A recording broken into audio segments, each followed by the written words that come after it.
As many of you might know, Dr. Philip Schneider is a real amazing futurist.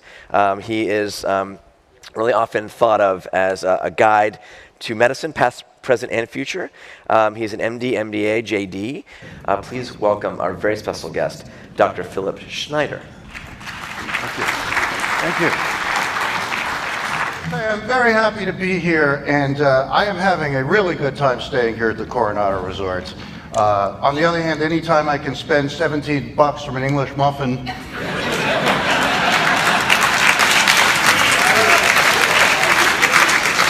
and sign it away at Singularity's expense, I'm having a really good time. I gotta tell you, I love this town. I had a chance to go to an art gallery yesterday that had an amazing exhibit. They had a chair made entirely of bubble gum. I reached underneath, there was a little wooden desk. It's also nice to be in front of such a specialized group. As a consultant, I'm often in front of some unusual situations. Recently, I was talking to a group of rabbis and other doctors. I remember thinking the last time I saw this combination in one room, I was a small child. And I was wondering why the rabbis had knives and the doctors were all praying. I also recently did a speech for an Alzheimer's fundraiser, and I don't know why, I never got a thank you note. There are some great companies here too, such as Intuitive Surgical, which is represented by Catherine Moore, which developed the Da Vinci system for magnified 3DH vision surgery for every part of the human body other than the ear, which will be covered by their new Van Gogh system.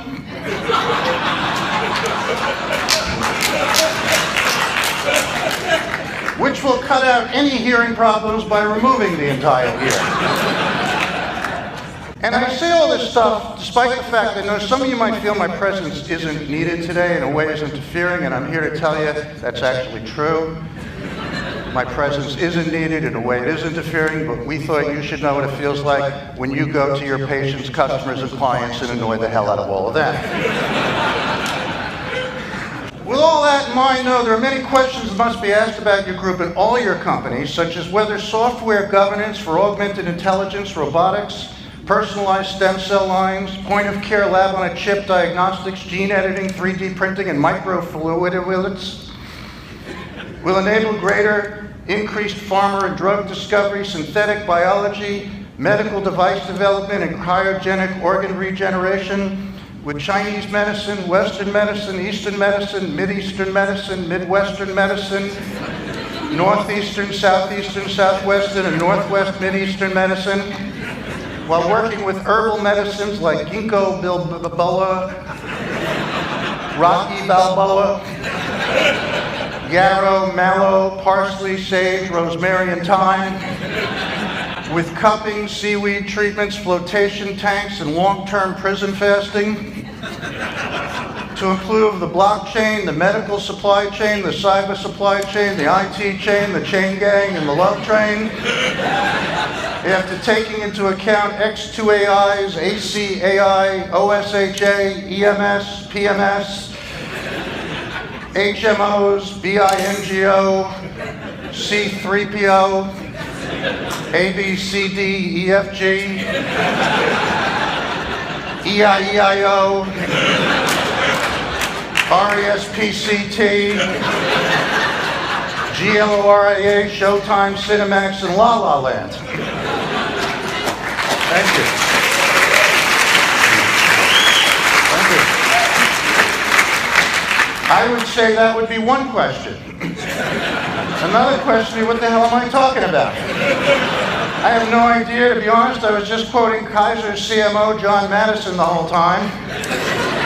But the cool thing to me is you all seem to be following along. And that's why meetings like today have a value to exchange information. That's another reason I think the folks here from Singularity are the best in the business, while the people at their competitors like TEDMED or Health 2.0 are nothing more than a bunch of dorks who have managed to get lucky. And I say that not because I mean it, but rather because I'm being paid a lot of money to say that.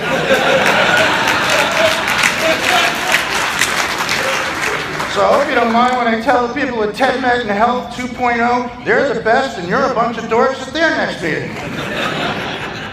With that in mind, no, I want to tell you about my medical background. I do a lot of surgery, and I'm pretty good, because whenever I do surgery, I use a lot of extra anesthesia. I figure this way, even if I screw it up, I'm so stoned I don't really care what happens. And we don't tell you what it's like, but there are times with all my experience, I'll be in the middle of an operation, I'll just look down and I'll suddenly realize, you know what?